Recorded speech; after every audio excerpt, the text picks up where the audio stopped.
ओम शांति। आज हम हैं ब्रह्मा कुमारीज के हेडक्वार्टर माउंट आबू में और आज हमारे साथ हैं पीस ऑफ माइंड टीवी के प्रोग्रामिंग हेड बीके वेणुगोपाल भाई जी। बीके वेणुगोपाल भाई जी बहुत सालों से यज्ञ में समर्पित हैं।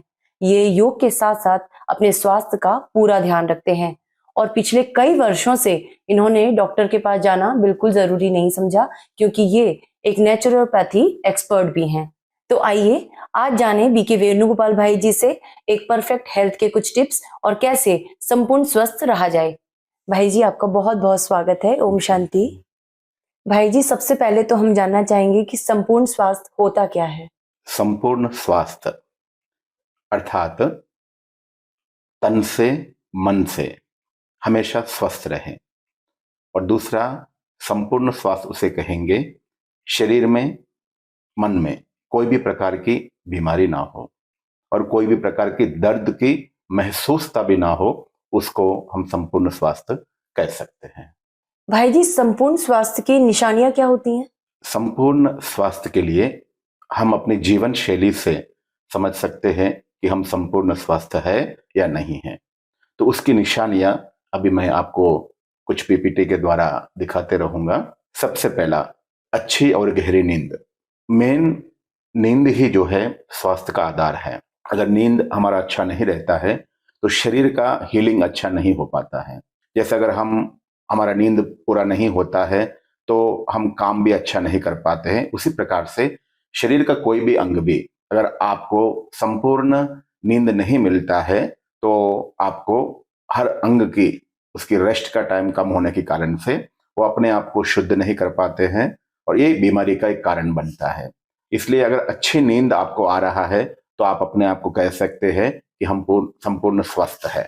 उसी प्रकार से दूसरा है आपका आसान शौच। सबसे पहली बात है सुबह सुबह जो हमारा दिनचर्या शुरू होता है उसमें जो सुबह सुबह हमारा मोशंस होते हैं वो सहज तरीके से हो, ये स्वस्थ व्यक्ति की निशानी होता है। अक्सर वर्तमान समय जो सभी को कॉन्स्टिपेशन सबसे बड़ा प्रॉब्लम है। सुबह सुबह मोशंस के लिए बहुत बड़ा पुरुषार्थ करना पड़ता है, आधा आधा घंटा बाथरूम में बैठना पड़ता है, न्यूज़पेपर लेके बैठना पड़ता है, चाय पीना पड़ता है, एक्सरसाइज करना पड़ता है, पानी पीना पड़ता है, पैदल करना पड़ता है। एक सुबह सुबह एक युद्ध शुरू हो जाता है।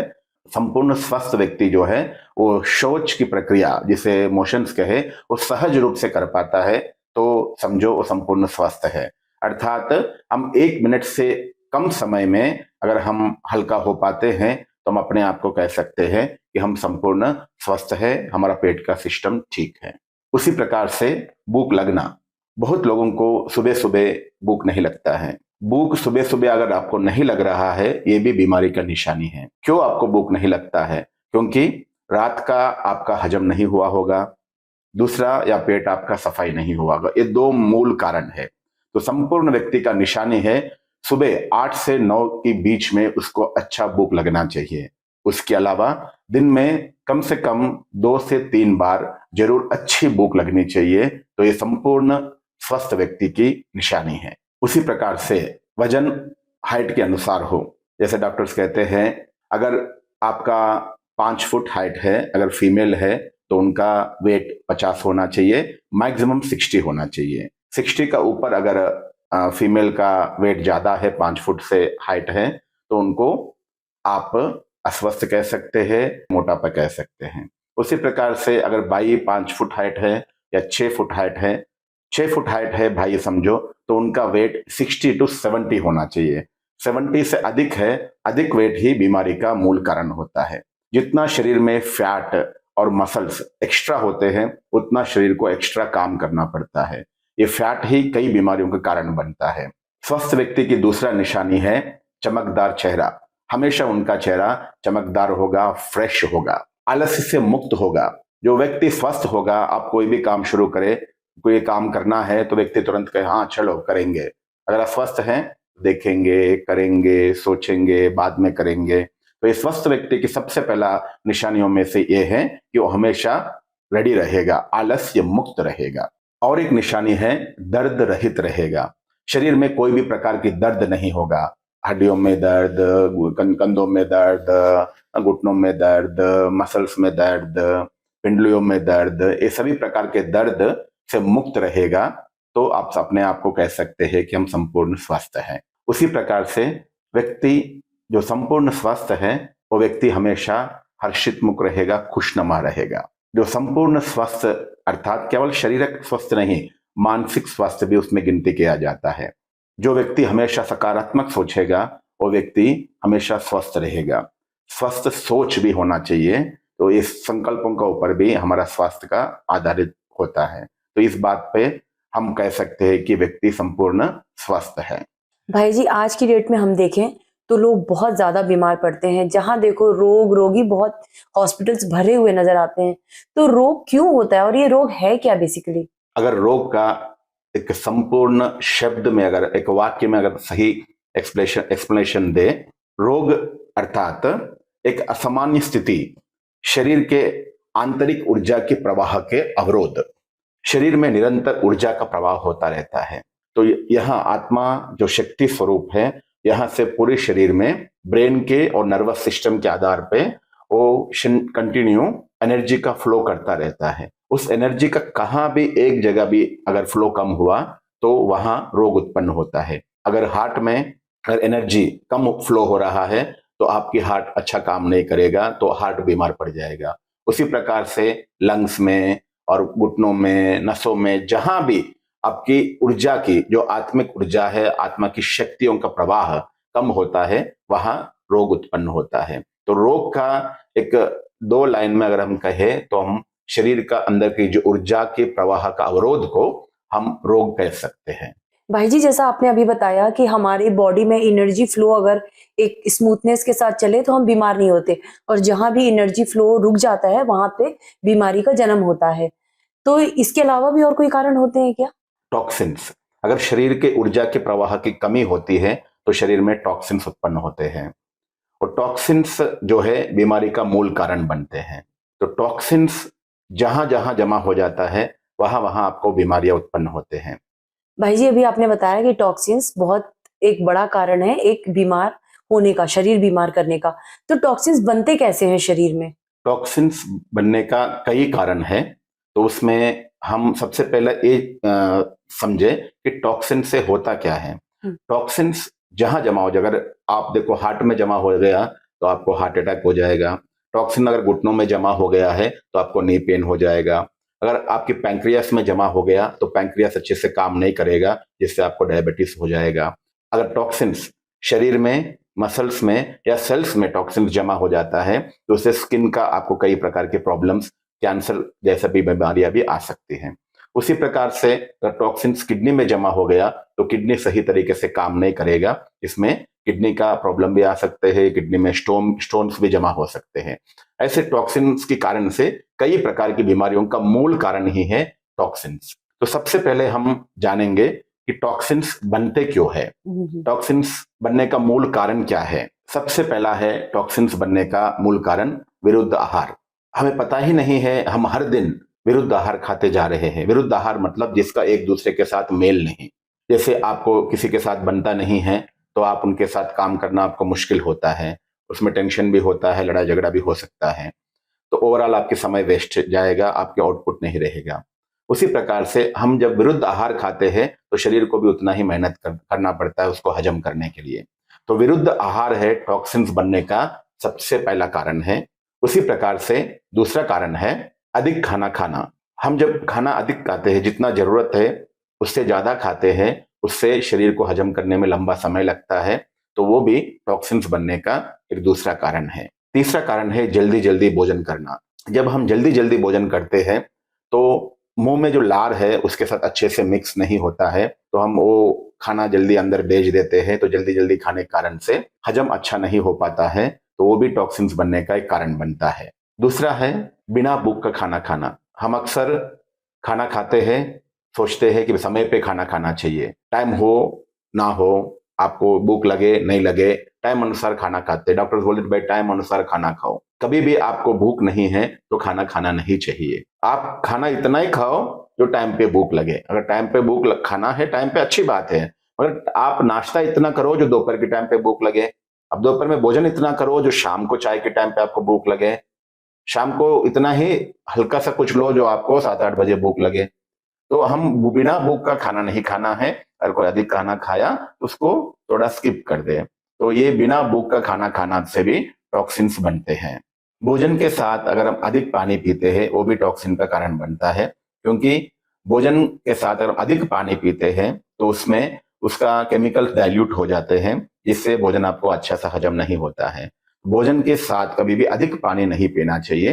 पानी थोड़ी मात्रा में पी सकते हैं। पूरी भोजन में अगर हम देखा जाए तो आधे गिलास पानी पी सकते हैं, नहीं तो 1 गिलास छाछ पी सकते हैं। अधिक पानी पीना, जिससे डाइजेशन पावर कम हो जाता है, डाइल्यूट हो जाते हैं केमिकल्स, तो ये भी टॉक्सिन का कारण बनता है। टॉक्सिन्स बनने का और एक कारण है वो है एक साथ कई प्रकार के खाद्य पदार्थ एक साथ खाना। रोटी भी, चावल भी, दाल भी, सब्जी भी, पकौड़ा भी, 10 प्रकार की चीजें अगर एक साथ खाते हैं तो भी आपको शरीर में टॉक्सिन्स बनते हैं, आपकी हाजमा कम होने के कारण से।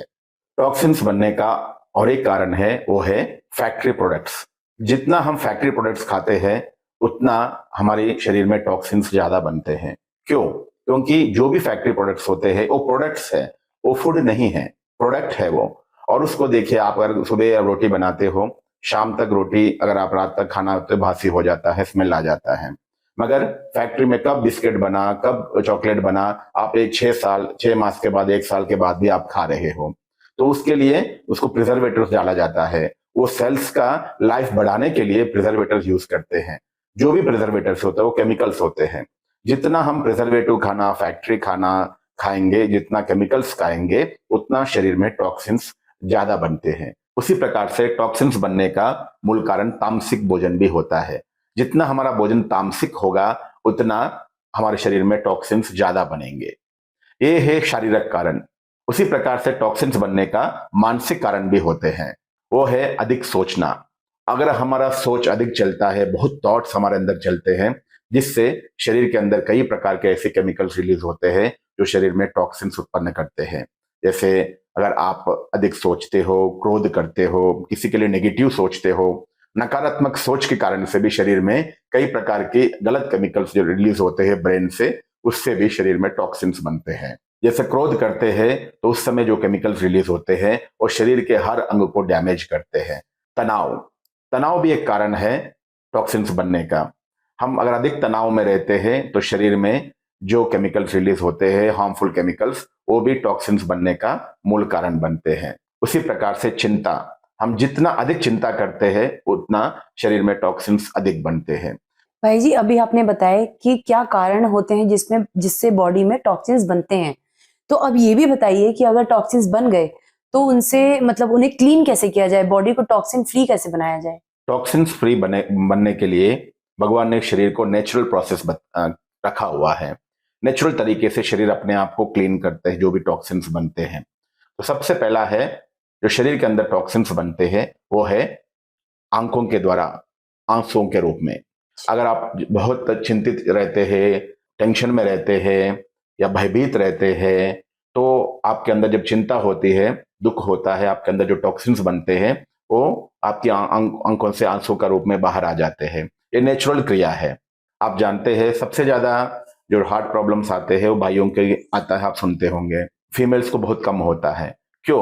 उसका कारण यही है क्योंकि फीमेल्स को अगर कोई भी दर्द या कोई भी बाधा हुआ तो वो रो के हल्का हो जाते हैं। शरीर के अंदर के जो भी टॉक्सिन्स बने हैं वो आंखों के द्वारा, आंसुओं के द्वारा बाहर चले जाते हैं, जिससे वो टॉक्सिन फ्री हो जाते हैं। मगर सबसे ज्यादा मेल्स जो है अपने दर्द को एक्सप्रेस नहीं कर पाते हैं, जिस कारण से टॉक्सिन शरीर के अंदर जमा रहते हैं और विशेष हार्ट के ऊपर उसका प्रभाव होता है। वो टॉक्सिन्स हार्ट में ब्लॉकेजेस उत्पन्न करते हैं।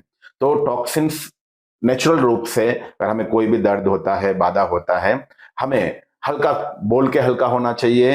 अगर हो सके तो आंसू भी अगर निकाले कोई प्रॉब्लम नहीं है। ये आंसुओं को जितना रोकेंगे उतना शरीर में टॉक्सिन्स जमा होते हैं, एक बीमारी का कारण बनता है। तो ये नेचुरल क्रिया है शरीर के अंदर की टॉक्सिन्स बाहर निकालने का। उसी प्रकार से कान के अंदर भी जो भी मैला जमा होता है वो वैक्स का रूप में शरीर अपने आप क्लीन करता है। जो भी शरीर के अंदर टॉक्सिन्स बनते हैं, आप खाना खाते हो, शरीर के अंदर कोई भी क्रियाएं होती है, शरीर अपने आप सफाई करता रहता है, वो है किडनी के द्वारा। जो भी शरीर के अंदर टॉक्सिन्स बनते हैं वो किडनी नेचुरल रूप से यूरिन के द्वारा बाहर फेंक देती है। उसी प्रकार से चौथा है शरीर के अंदर का टॉक्सिन्स पसीने के रूप में भी बाहर जाते हैं, इसलिए पसीने में आप कभी देखते हो कईयों का बहुत बदबू भी होता है, और पसीना जब आते देखते हो आपको नमक नमक जैसा सूखा भी लगता है। तो शरीर के अंदर जो सोडियम है और पोटेशियम है, जो कई चीजें हैं जो शरीर के अंदर एक्स्ट्रा है, वो शरीर बाहर फेंक देती हैं। टॉक्सिन्स ये पसीने के रूप में भी नेचुरल रूप से बाहर चले जाते हैं। पांचवा है शरीर के अंदर जो भी टॉक्सिन्स व्यर्थ पदार्थ बनते हैं वो मोशंस के रूप में भी बाहर चले जाते हैं। जो भी शरीर के अंदर व्यर्थ पदार्थ है, जो एक्स्ट्रा पदार्थ है, वो सारे आपको मल के रूप में भी बाहर चले जाते हैं। ये 5 क्रियाओं के द्वारा नेचुरल रूप से शरीर की सफाई निरंतर होती रहती है। भाई जी, जैसे अभी आपने टॉक्सिन्स कितना बड़ा रीजन है हमें बीमार हम जो होते हैं उसके पीछे का बहुत क्लियर आपने समझाया। एक चीज और हमें बताइए कि शरीर को स्वस्थ रखने के लिए और क्या हम कर सकते हैं और क्या कारण हो सकते हैं कि हम जिससे पूरी तरह स्वस्थ रहें। जैसे शरीर पंच तत्वों से बना हुआ है, शरीर को स्वस्थ रखने के लिए 5 बातों पे हम अटेंशन रखना चाहिए। अगर ये 5 बातों पे आप अटेंशन रखेंगे, कभी भी आप बीमार नहीं पड़ेंगे, 90% बीमारियों से बचेंगे। सबसे पहला है शरीर को स्वस्थ रखने के लिए शुद्धिकरण प्रक्रिया। दूसरा है संपूर्ण सात्विक आहार। तीसरा है परहेज। चौथा है योगासन व्यायाम। पांचवा है मेडिटेशन। तो ये 5 बातों पर अगर हम अटेंशन देंगे तो हमेशा हम स्वस्थ रह सकते हैं। अभी जैसे हम हेल्थ के ऊपर बात कर रहे हैं, आप बहुत अच्छे टिप्स हमें दे रहे हैं भाई जी। एक चीज और बताइए कि शरीर को शुद्धिकरण करने के लिए क्या करें, प्यूरिफाई करने के लिए। जैसे आपको बताया, सबसे पहला प्रक्रिया है शरीर को शुद्ध करना 5 बातों में। हम शरीर को शुद्ध करने के लिए 3 प्रोसेस है। एक है जल चिकित्सा। शरीर को शुद्ध करने के लिए जैसे आप कोई भी चीज क्लीन करना है तो आपको पानी चाहिए होता है, तो उसी प्रकार से ये शरीर भी 70% पानी से बना हुआ है, तो इसको भी आप पानी से शुद्ध कर सकते हो। दूसरा है ऑयल पुलिंग और तीसरा है फास्टिंग। तो उपवास को भी अगर हम सही ढंग से करेंगे तो हम शरीर को शुद्ध कर सकते हैं। तो पहले जमाने में उपवास का दिन व्यक्ति जो है थोड़ा बहुत फ्रूट्स खाते थे और कुछ ना कुछ डाइल्यूट चीजें पीते थे, मगर आजकल उपवास का दिन ही सबसे ज्यादा स्पेशल आइटम खाया जाता है। केवल सुबह हम नहीं खाते हैं, मगर दोपहर में अच्छे से पूरी और पुलाव या जो कुछ भी ऑयली चीजें हैं, मसालादार चीजें हैं, अच्छे से अच्छी हेवी चीजें उस दिन खाया जाता है। सुबह एक बार नाश्ता छोड़ा, मगर आपने 4-6 बार आप खाना खाएंगे, जितना कैलोरीज जाना चाहिए उससे ज्यादा कैलोरीज उस दिन जा रहा है। तो उपवास करने का कोई मतलब ही नहीं है। तो अगर हम हफ्ते में एक दिन भी पका हुआ खाना छोड़ देंगे, नेचुरल खाना खाएंगे, दिन भर परमात्मा का चिंतन करें, नहीं है तो कम से कम दिन भर आप केवल नेचुरल चीजें खाइए, पका हुआ चीज नहीं खाएंगे, तो भी हम अपने आप को, शरीर को क्यूर कर सकते हैं। मगर ये विधि में अंतर आ गया है। तो ये 3 विधियां है जो मुख्य रूप से शरीर को हम शुद्धिकरण करने का। भाई जी, अभी आपने बॉडी प्यूरिफिकेशन के 3 जो मूल रूप बताए। सबसे पहला है जल चिकित्सा, उसके बारे में थोड़ा सा बताइए। जल चिकित्सा अर्थात हम पानी के द्वारा अपने आप को हम प्योर कैसे करें। तो उसके लिए पानी हम किस प्रकार से पिए, मैं एग्जाम्पल टाइम टेबल आपको बताता हूं। रात में सोने से पहले हमें 4 काम करने चाहिए। सबसे पहला है सोने से पहले यूरिन जाके आना है। अक्सर 90% लोग सोने से पहले यूरिन करके नहीं आते हैं, मगर ये बहुत जरूरी है। अगर हमें निरोगी रहना है, टॉक्सिन फ्री रखना है, तो सोने से पहले हमें हमेशा यूरिन करके आना चाहिए। दूसरा काम है आने के बाद शांति से एक चेयर में बैठ के 1 गिलास गुनगुना पानी पी के हमें रेस्ट करना चाहिए। अक्सर लोग सोते समय कभी भी पानी नहीं पीते हैं, ना यूरिन करते हैं ना पानी पीते हैं। यही है बॉडी को शुद्धिकरण ना होने का कारण, टॉक्सिन्स बनने का कारण है। तो इसलिए रात में हमेशा हमें ये 2 काम करने चाहिए। तीसरा है शरीर को दिल से थैंक यू बोलिए। जैसे कोई व्यक्ति आपको 5 मिनट के लिए अगर कोई सहयोग देता है, हेल्प करता है, जाते समय आप क्या बोलते हो? थैंक यू बोलते हो। मगर ये शरीर सुबह से लेकर रात तक आपको हेल्प कर रहा है। सोते समय हम शरीर के अंदर एक शक्ति है जो यहाँ बैठ के ब्रेन के माध्यम में इस शरीर को चला रहे हैं। तो हमेशा हम आत्मिक स्वरूप में स्थित होकर, ये शरीर हमारा अच्छा सेवक है, तो इसको दिल से हमें थैंक यू बोलना चाहिए। जितना आप शरीर को सोते समय आत्मिक स्वरूप में स्थित होकर दिल से थैंक यू बोलेंगे, उतना शरीर आपका अच्छा मित्र बनेगा। तो ये शरीर को हेल्दी रखने का एक कारण है। चौथा है मेडिटेशन। सोते समय परमात्मा की किरणों के नीचे मैं परमात्मा के छत्र छाया में हूं, ये संकल्प के साथ आपको सोना चाहिए। परमात्मा का भी धन्यवाद और शरीर का भी धन्यवाद करनी चाहिए। तो ये 4 बातें हैं जो हमें रात में सोने से पहले करना चाहिए। ये जल चिकित्सा के आधार है ये है रात में करने वाले काम। उसी प्रकार से सुबह उठते ही जैसे मैं करता हूं, सुबह उठते ही 4 बजे से 5-10 मिनट पहले जब अलार्म होता है तो उठ जाते हैं। उठते ही सबसे पहले परमात्मा का धन्यवाद करें, परमात्मा को गुड मॉर्निंग बोले। दूसरा, उठते ही परमात्मा को धन्यवाद गुड मॉर्निंग बोलने के बाद सबसे पहला काम करना है वो है यूरिन करके आना चाहिए। क्योंकि रात भर आपने 1 गिलास पानी पिया तो वो पानी जो है रात भर शरीर का सफाई किया है, तो इसलिए तो वो पानी आपको सबसे पहले निकाल देना चाहिए। रात में इसीलिए पानी पीना है क्योंकि रात में 90% लोग पानी नहीं पीते हैं, इसलिए बीमार पड़ते। क्यों? क्योंकि रात का समय जो होता है 10 बजे से सुबह 6 बजे तक 8 घंटे का जो टाइम होता है वो शरीर का क्लीनिंग का टाइम होता है। तो इस क्लीनिंग के टाइम पे हम शरीर में पानी रखते ही नहीं है। रात में हम खाना खाते हैं, साथ में थोड़ा सा दूध पीते हैं और सो जाते हैं। शरीर में पानी है ही नहीं और यूरिन भी आपने नहीं किया, जो पुराना पानी है वो पड़ा हुआ है। तो रात का जो 8 घंटा शरीर को क्लीन करने की समय है, उस समय आप शरीर में पानी नहीं डालेंगे तो शरीर कैसे क्लीनिंग होगा? तो इसलिए रात में जरूर पानी पी के सोना चाहिए। उसके बाद बाथरूम करके आके जैसे मैं मेडिटेशन में बैठने के पहले ही 4 बजे 2 ग्लास पानी पीता हूं, गुनगुना पानी। शांति से बैठ के धीरे धीरे 1 ग्लास को 6 सिप में, एक 200 ग्लास 200 ग्राम 200 ml का पानी होता है, तो उसको 6 सिप में मैं पानी पीता हूं। 2 ग्लास पानी पी के मेडिटेशन में बैठता हूं। 5 साढ़े 5 बजे तक मुझे आराम से मोशंस हो जाते हैं। मोशंस के लिए मुझे कुछ भी मेहनत नहीं करनी पड़ती है। उसके बाद मैं 6 बजे फिर से 1 ग्लास पानी पीता हूं, जिसमें उस पानी में, गुनगुना पानी में थोड़ा सा नींबू और शहद डाल के वो ग्लास पानी पी लेता हूं। उसके बाद 8 बजे के बाद दोबारा और एक बार मोशंस जाता हूं, नेचुरल रूप में, इसमें कोई मेहनत नहीं करनी पड़ती है मुझे। 8 बजे 2 टाइम मोशन हो जाता है। मैंने सुबह हो गया एक बार 5:30 बजे, आप 2 ग्लास पानी, एक बार नींबू पानी पिया, अपना दिनचर्या किया या जो कुछ भी काम किया, उसके बाद और एक बार मोशंस हो जाते हैं। तो सुबह सुबह 2 बार पेट अच्छे से साफ होना चाहिए। एक बार कभी भी पेट साफ नहीं होता है। तो क्यों? क्योंकि हम खाते 3 बार है और जाते 1 बार है। यही बीमारियों का मूल कारण है। तो इसलिए इसका ऊपर हमें विशेष अटेंशन देना चाहिए। सुबह सुबह 2 बार पेट अच्छे से साफ होना चाहिए। पेट अच्छे से साफ हुआ नहीं हुआ कैसे पता पड़ेगा?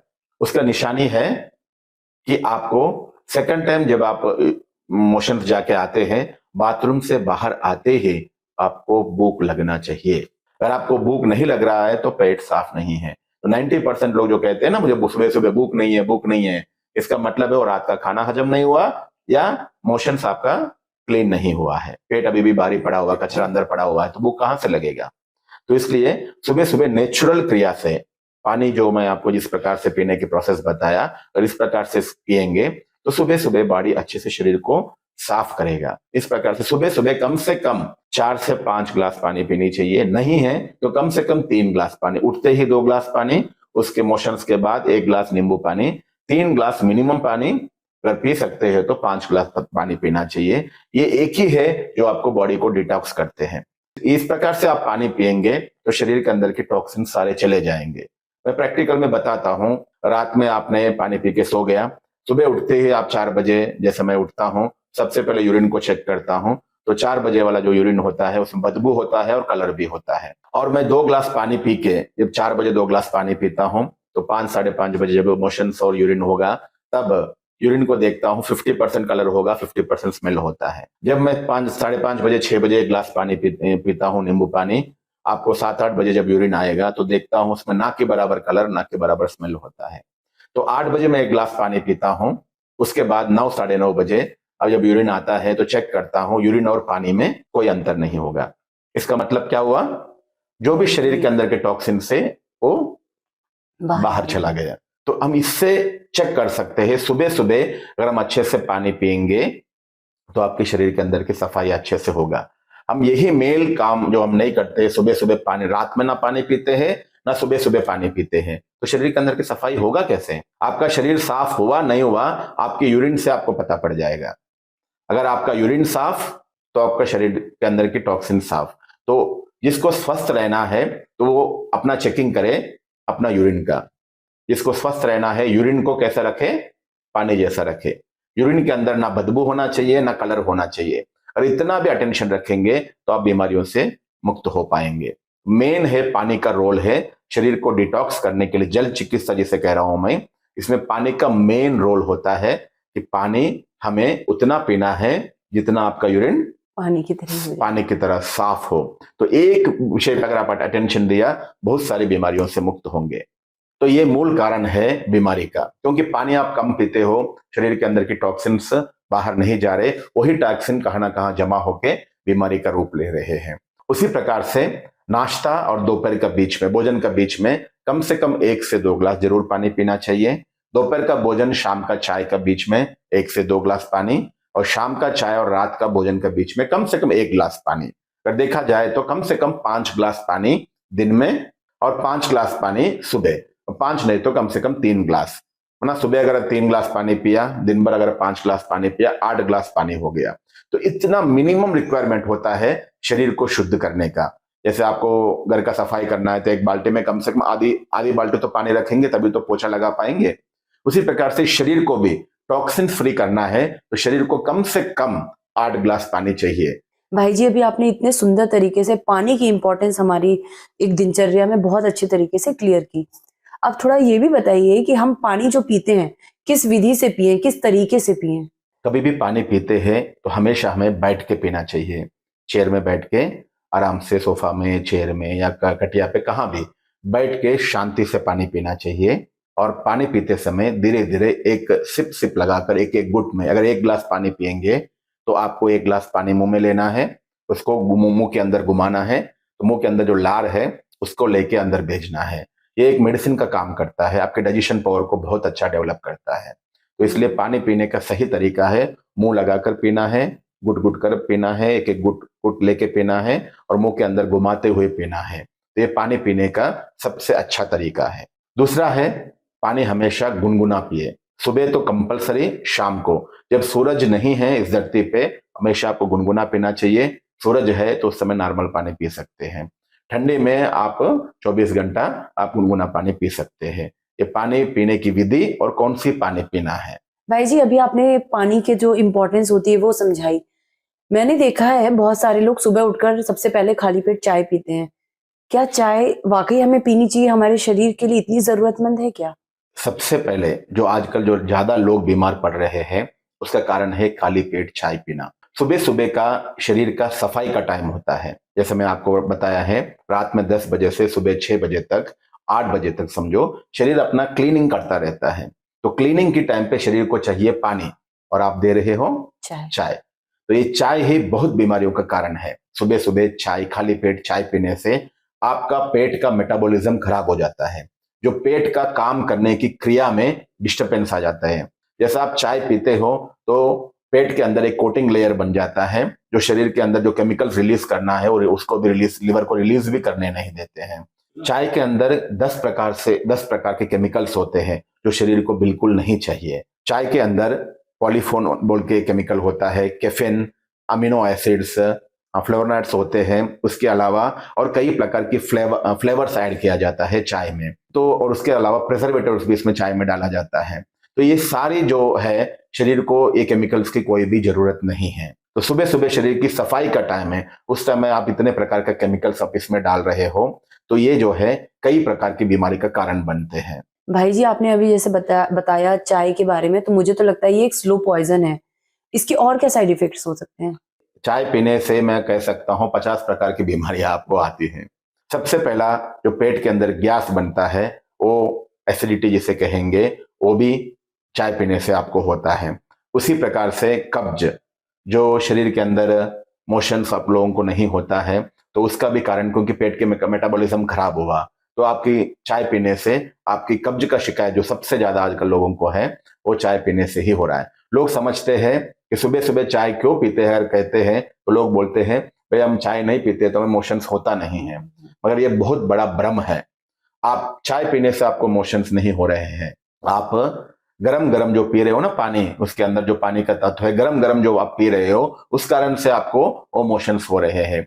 चाय उल्टा आपकी कॉन्स्टिपेशन का मेन कारण है, ये बात को हमें समझना है। उसके अलावा चाय पीने से आपको रक्त अशुद्ध हो जाता है, आपकी जो ब्लड सेल्स है वो भी अशुद्ध हो जाते हैं, और ऐसे कई प्रकार के कोलेस्ट्रॉल भी आपका बढ़ जाता है, आपका आयरन भी कम हो जाता है, ब्लड लॉस हो जाता है, और कैंसर भी आपका चाय का एक कारण बनता है, डायबिटीज भी है, आपको नींद नहीं आती है क्योंकि चाय ऐसी केमिकल है जो आपको नींद को कम कर देते हैं, लिवर और किडनी भी डैमेज हो जाता है, और आपकी हार्ट की काम करने की क्षमता भी कम हो जाता है। तो इसलिए चाय हमें बीमारियों का मूल कारण है, स्लो पॉइजन है, इसे समझना है।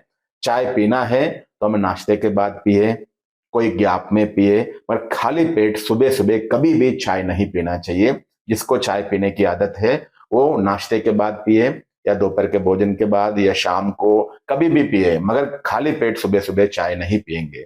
भाई जी, जैसा अभी आप चाय के डिसएडवांटेजेस के बारे में बात कर रहे हैं, आपने खुद ही बताया कि बहुत सारे लोगों को चाय जब तक नहीं पिएंगे मोशंस नहीं होते। तो वो लोग जिनको चाय के बिना मोशंस नहीं होते, उन्हें क्या करना चाहिए उस सिचुएशन में? आप अगर पानी को, गर्म पानी को चाय जैसा, अगर बड़ा कप लीजिए, पानी गर्म करिए, चाय जैसा धीरे धीरे पी लीजिए, एक एक सिप सिप जैसे चाय धीरे धीरे, कम से कम अगर बड़ा कप है तो आप 10 से 15-20 सिप में आप पी पाएंगे। तो धीरे धीरे उसको पीजिए, एक तरीका है। दूसरा है उसमें लेमन डाल के पीजिए। तीसरा है उसमें शहद डाल के पीजिए। चौथा है हर्बल टी बना के पी सकते हैं, रामदेव बाबा का दिव्य उपयोग के नाम से एक आता है पैकेट। तो सुबह सुबह आप हर्बल्स डालिए शरीर में, तो वो सब जड़ी बूटियां है, आपके शरीर को क्लीन करेंगे, शरीर को ताकत देंगे, आपको शरीर का सफाई करेंगे या एनर्जी देंगे। और जो चाय है उसके अंदर जो केमिकल्स आपको बताया है वो सारे केमिकल शरीर को डैमेज करना, मेटाबॉलिज्म खराब करने वाली चीज है। तो आपको पीने की ही आदत है तो आप हर्बल टी पीजिए, रामदेव बाबा का दिव्य टी पीजिए, नहीं तो लेमन टी पीजिए। मगर चाय, दूध और शक्कर वाला कुछ भी, चाय पत्ती, दूध और शक्कर वाली चीज बिल्कुल नहीं लेना है। और पीने के साथ जैसा आपने गरम गरम कुछ पिया उसके बाद थोड़ा सा पैदल कर लीजिए। आप जितना पैदल करेंगे, 10-15 मिनट भी अगर पैदल करेंगे तो भी आपको मोशंस हो जाएगा। माइंड कॉन्सेंट्रेट करिए, सफाई करना है तो हो जाएगा। तीसरा है एक्यूप्रेशर मैट आता है, अगर आप पानी पी के थोड़ा सा गर्म पानी पी लीजिए, एक्यूप्रेशर मैट पे अगर थोड़ा सा पैदल करेंगे ना तो आपकी शरीर के सारे पॉइंट्स दब जाएंगे, तो उससे भी आंतों की सफाई अच्छे से हो जाएंगे। थोड़ा दिन आपको मेहनत लगेगा, तकलीफ होगा, मगर आपको इस आदत को मिटाना है अगर आपको हमेशा स्वस्थ रहना है तो। भाई जी, जैसे अभी आपने बताया कि चाय का ऑल्टरनेट जो है गर्म पानी, लेमन या हनी या फिर हर्बल टी।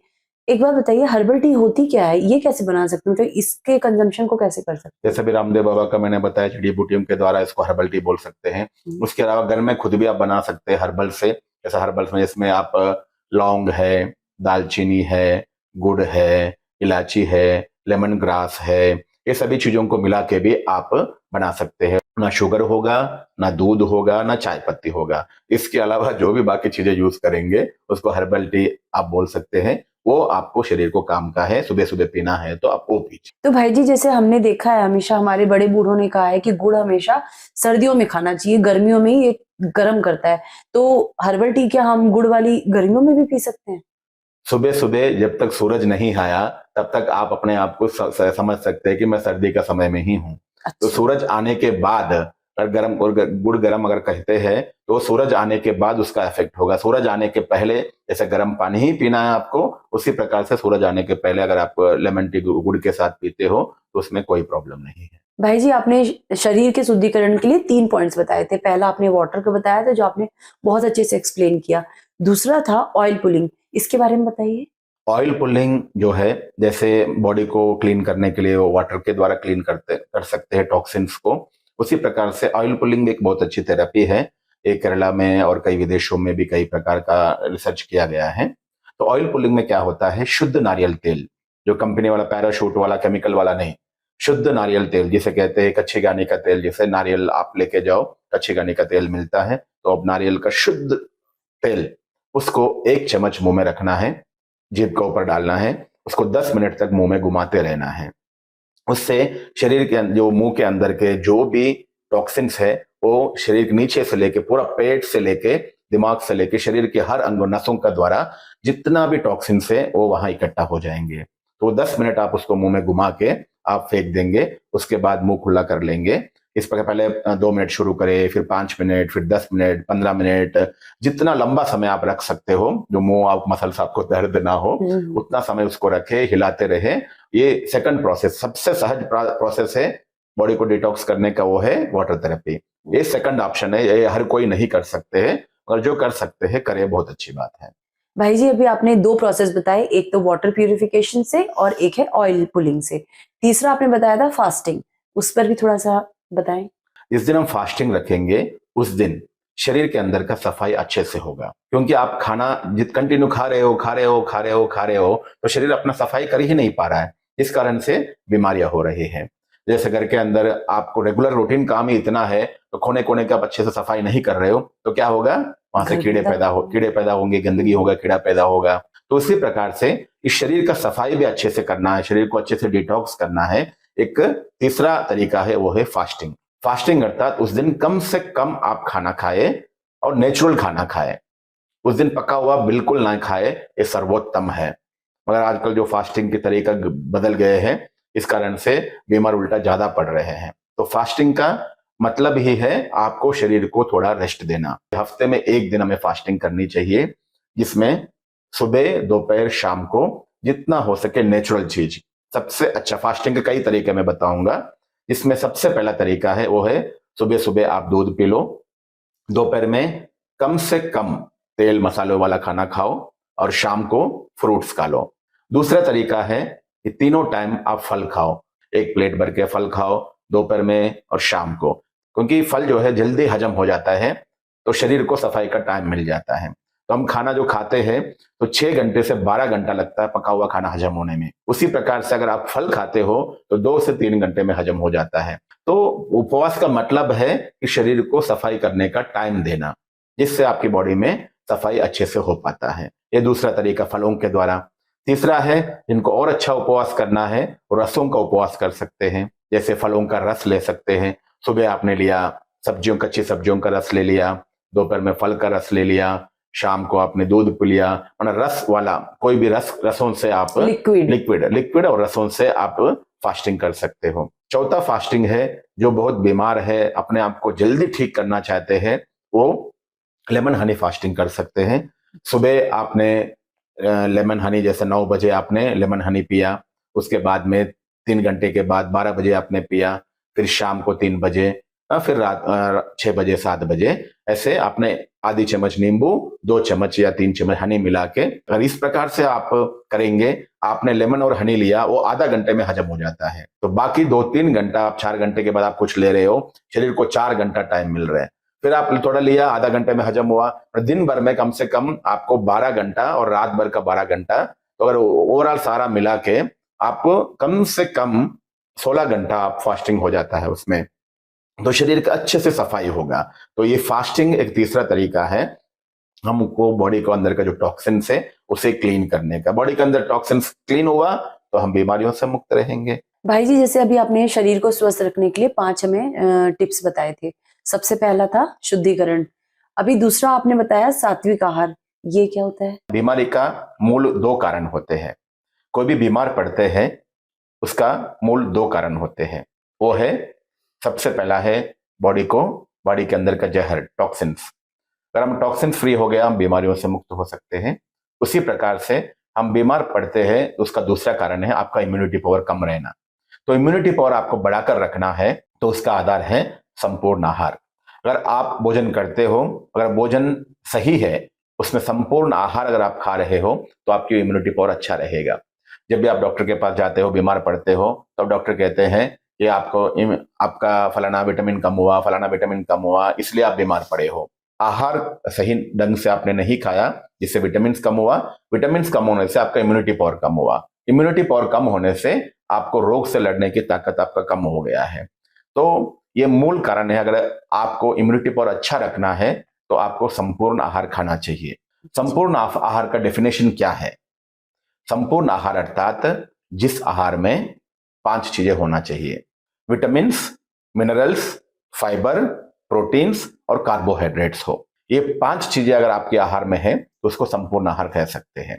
तो हम जो खाना खाते हैं डेली, दाल, रोटी, सब्जी, इसमें कार्बोहाइड्रेट्स और प्रोटीन से विटामिन ना के बराबर है, मिनरल्स ना के बराबर है, फाइबर ना के बराबर है, जिस कारण से शरीर के अंदर बैलेंस नहीं है विटामिन और मिनरल्स का, तो हमारा इम्यूनिटी पावर कम होता है। तो संपूर्ण आहार अर्थात ये 5 चीजें होना चाहिए। सबसे ज्यादा विटामिन होते हैं ड्राई फ्रूट्स में, सबसे ज्यादा मिनरल्स होते हैं फ्रूट्स में, सबसे ज्यादा फाइबर होता है कच्ची सब्जियों में, सलाड जिसे कहते हैं, सबसे ज्यादा प्रोटीन्स होते हैं दालों में, और सबसे ज्यादा कार्बोहाइड्रेट्स होते हैं दाल, चावल और रोटी कह सकते हैं। जैसे दालों में सबसे ज्यादा प्रोटीन्स पाया जाता है, उसी प्रकार से कार्बोहाइड्रेट्स जो है रोटी और चावल में पाया जाता है।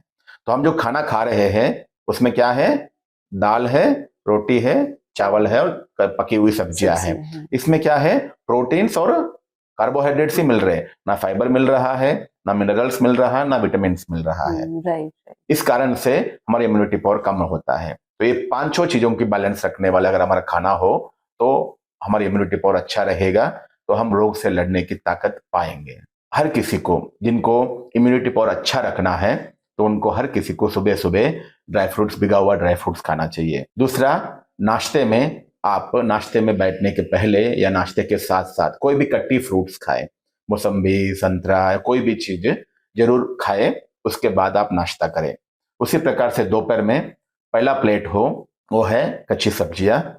पहले कम से कम आप कच्ची सब्जियां जैसे 2 खीरा, 1 टमाटर मिनिमम खाए, उसके बाद आप भोजन करें। उसी प्रकार से रात को कम से कम रोटी, कम से कम खाना खाए और पपीता जरूर खाएं। जिसको शूट होता है पपीता, वो जरूर रात को पपीता खाए। उससे जो आजकल सबसे ज्यादा कॉन्स्टिपेशन का जो प्रॉब्लम है उससे मुक्त हो सकते हैं। तो ये 6 चीजें जैसे मैं आपको बताया कि मेन है। आप रोटी, चावल, दाल, सब्जी तो खाते ही है, मगर हमें मिसिंग क्या चीज है वो ऐड करने की कोशिश करो। और आपने कहावत भी सुना होगा, सुबह सुबह आप नाश्ता राजा जैसा करो, दोपहर का भोजन साहूकार जैसा करो, रात का भोजन गरीब जैसा करो। मगर हम उल्टा करते हैं। आजकल सबसे ज्यादा लोग बिजी होने के कारण से सुबह सुबह दूध पी लेते, 2 बिस्किट खा के, ब्रेड खा के चले जाते हैं, और दोपहर में रोटी चावल खाते हैं, और वो भी कई बार टाइम मिलता है तो करते, नहीं तो रात को आराम से आके 8, 9, 10 बजे भर पेट खाना खाते हैं। यही सारी बीमारियों का कारण है, क्योंकि रात में अग्नि शांत हो जाता है। उस समय आपने रात में खाना खाया तो रात भर पेट में सड़ता रहता है। सुबह जब सूरज आया उसके बाद वो हजम होना शुरू होता है। तब तक रात में कितनी सड़ के उसमें कई प्रकार के टॉक्सिन्स बनते हैं। तो लोग सबसे ज्यादा जो बीमार पड़ रहे हैं उसका यही कारण है, रात में अधिक खाना खाना। क्योंकि रात में 10 बजे के बाद डाइजेशन सिस्टम रुक जाता है, सफाई का सिस्टम शुरू होता है। तो आपने अगर रात को 10 बजे खाना खाया, वो सुबह 6 बजे तक पेट में पड़ा रहेगा, उसमें कोई भी प्रकार के मूवमेंट्स नहीं हो, कोई डाइजेशन नहीं होगा। और सुबह 6 बजे के बाद डाइजेशन शुरू। तो आजकल सुबह सुबह लोग बोलते हैं ना भूख नहीं लग रहा है, क्यों? क्योंकि रात में आपने लेट खाया और रात भर खाना सड़ा हुआ है, और सुबह 6 बजे के बाद आपको 12-1 बजे क्यों भूख लगता है? क्योंकि सुबह 6 बजे वो हजम होना शुरू हुआ, तो आपको दोपहर के बाद ही भूख लग रहा है। इसलिए रात में कम से कम खाना खाए, और जरूर आप उसमें फ्रूट्स को जरूर शामिल करें। भाई जी, जैसा अभी हम खाने के ऊपर बात कर रहे हैं, तो खाने भी 3 प्रकार के होते हैं, सतो, रजो और तमो, जो मैंने सुना है। इनके बारे में थोड़ा सा बताइए। आप सतो प्रधान खाना खाएंगे तो आप 100% स्वस्थ रहेंगे। रजो प्रधान खाएंगे 50% स्वस्थ रहेंगे। तमो प्रधान खाना खाएंगे तो 20% ही स्वस्थ रह पाएंगे आप। तो सतो प्रधान खाना है क्या? सतो प्रधान खाना अर्थात जिस खाने में जीवन शक्ति है।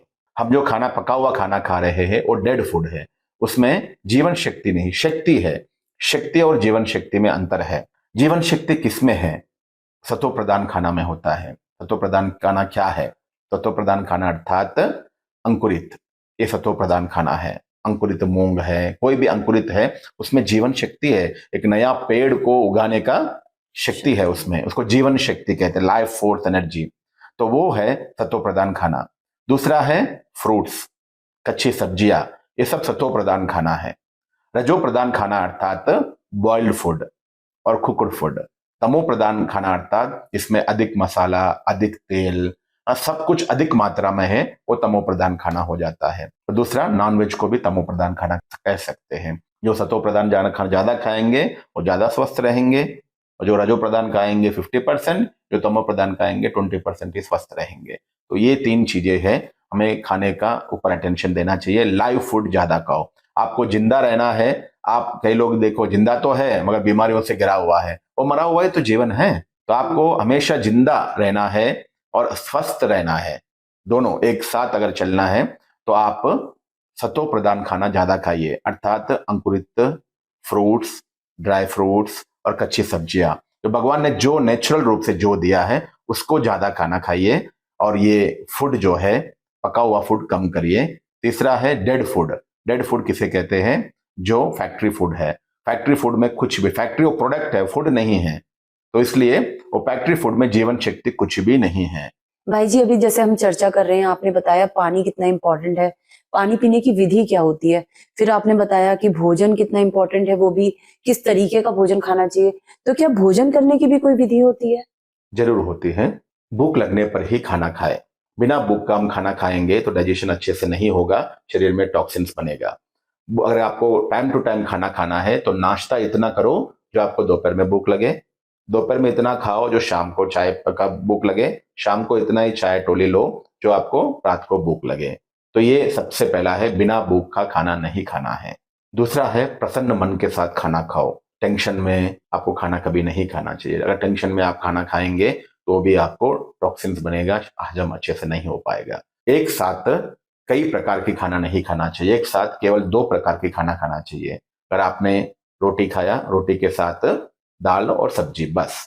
चावल भी लो, पुलाव भी लो, पकौड़ा भी लो, ऐसा नहीं। एक टाइम 2 से 3 प्रकार का अगर हम खाना खाएंगे, खाद्य मतलब कोई भी पदार्थ है, 2 से 3 प्रकार से ज्यादा नहीं। जैसे शादियों में लोग जाते हैं 15-20 प्रकार का है, सब जरूर खाएंगे, कोई भी चीज छोड़ना नहीं है, फ्री मिला है, तो इस प्रकार से हमें कभी भी नहीं खाना है। एक टाइम पे हमारे शरीर में 2 से 3 वैरायटी पका हुआ चीज होना चाहिए, उससे ज्यादा नहीं होनी चाहिए। खाना खाते समय चबा चबा कर खाना चाहिए।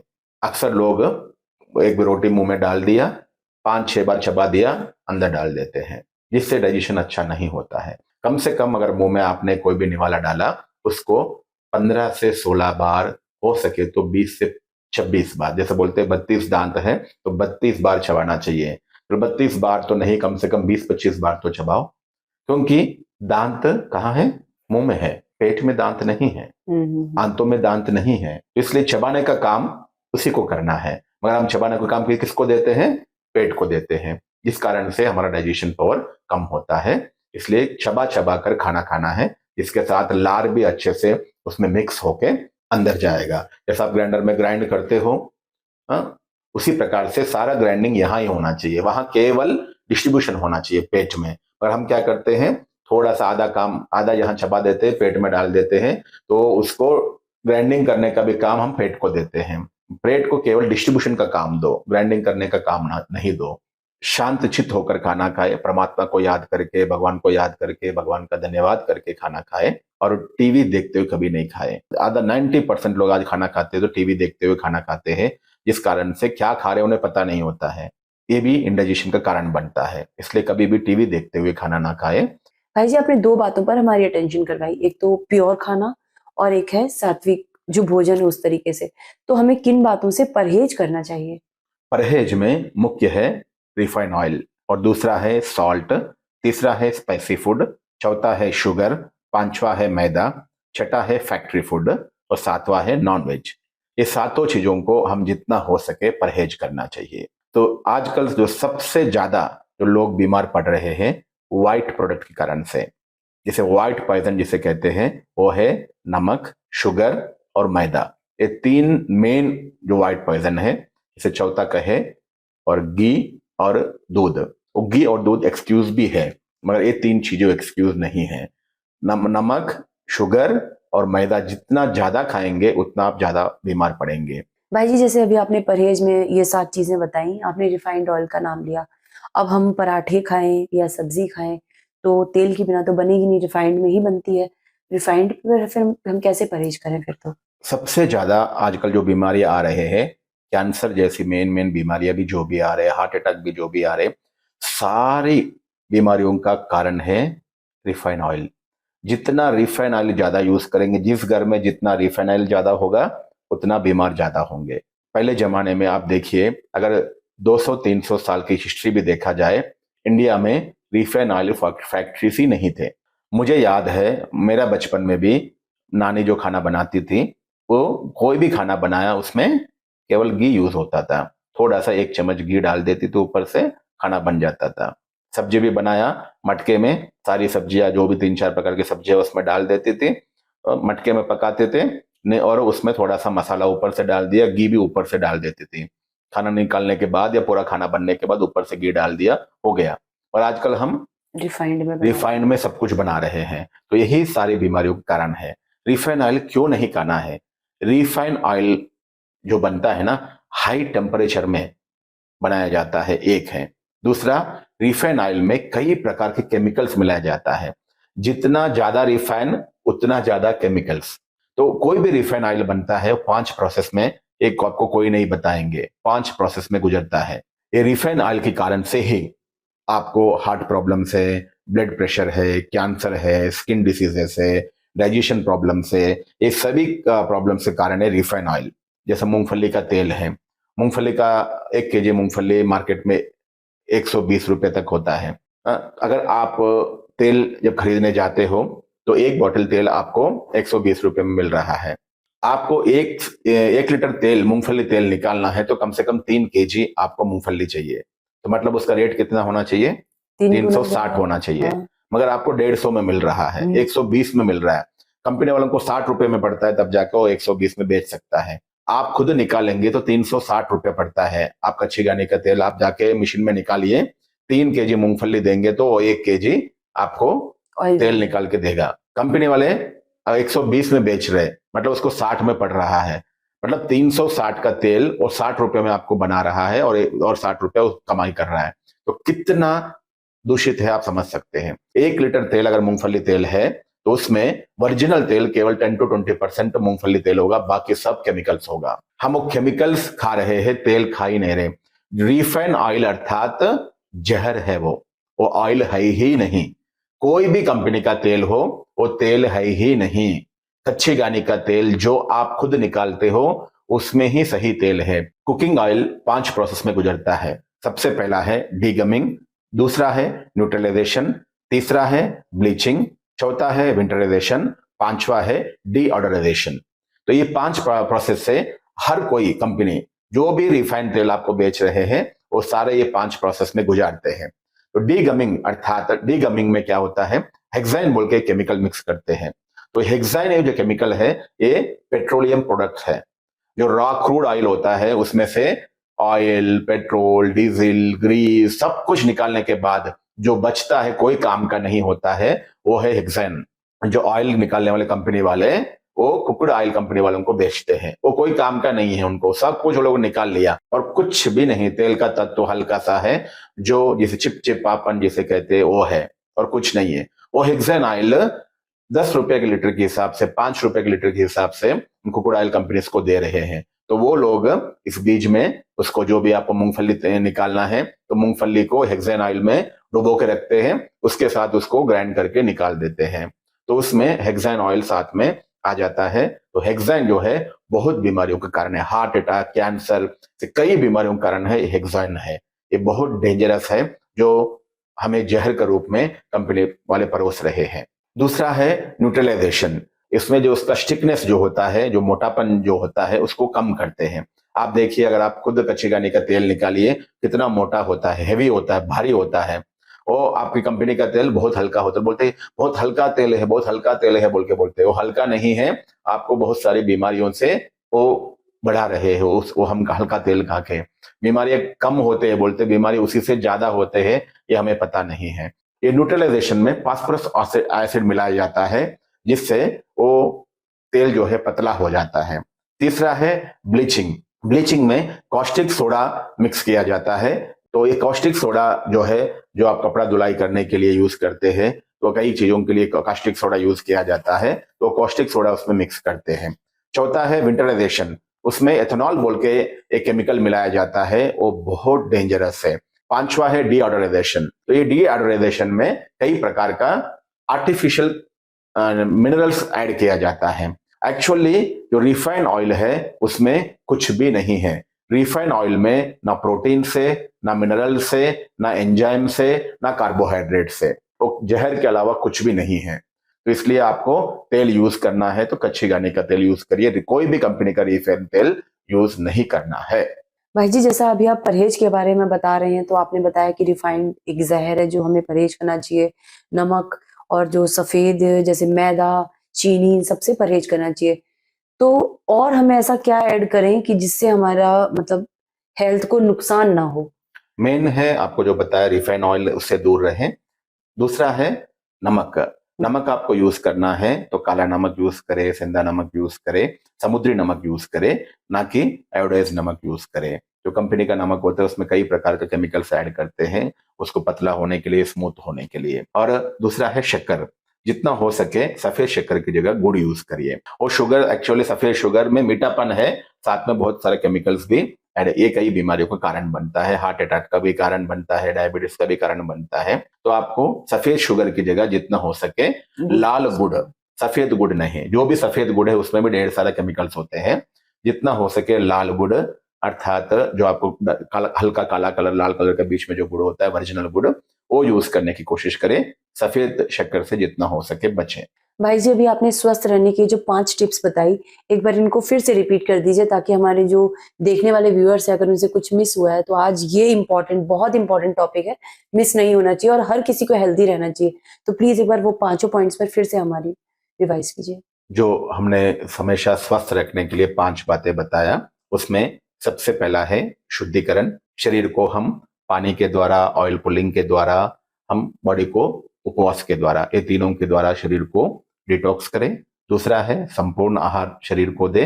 इसमें 5 बातें जो आपको बताया, vitamin, minerals, proteins, carbohydrates, fibre, ये 5 चीजों जो है वो खाना हम जरूर खाना चाहिए, जिससे हमको संपूर्ण आहार मिलेगा, जिससे हमारी इम्यूनिटी पावर अच्छा रहेगा, हम निरोगी रह सकते हैं। उसी प्रकार से तीसरा है परहेज। कौन कौन सी चीजें परहेज करना चाहिए? विशेष रूप से हमें रिफाइंड ऑयल, नमक और शुगर, इससे परहेज करें। चौथा है थोड़ा बहुत एक्सरसाइज जरूर करें, व्यायाम जरूर करें, पैदल जरूर करें। पांचवा है मेडिटेशन। तो ये 5 बातों को पर अगर हम अटेंशन देंगे तो सदा स्वस्थ रहेंगे। आशा है कि ये जो आपको 5 बातों बताया मैंने, ये 5 बातों को मैं पिछले 15-20 साल से प्रैक्टिकल से करके देख रहा हूं, जिससे मैं हमेशा स्वस्थ हूं। तो मेरा यही शुभ आश है, आप सभी भी इन बातों को अटेंशन रखें, सदा स्वस्थ रहे और निरोगी रहे और आपके जीवन में हमेशा सफलता प्राप्त करे, यही मेरा शुभ आश है। भाई जी, आज आपने हमें इतनी इम्पोर्टेंट जो हेल्थ से रिलेटेड बातें थी बताई, क्योंकि मैं देख रही हूँ आज की डेट में ज्यादातर लोग बीमार पड़ रहे हैं और किसी ना बड़ी जो बीमारियां हैं उससे शरीर छोड़ रहे हैं। अगर आपकी बताई हम जो टिप्स को अगर फॉलो करते हैं तो मुझे ऐसा लगता है कि जो भी आज इस वीडियो को देख रहा है और आपकी बातों को फॉलो करता है तो 100% हेल्दी लाइफ उसकी बन जाएगी। भाई जी, बहुत बहुत शुक्रिया, आपने इतनी इंपॉर्टेंट बातें हमारे साथ शेयर की, आपने अपना इतना कीमती समय हमें दिया, इसके लिए बहुत बहुत शुक्रिया। ओम शांति। Thank you. ओम शांति।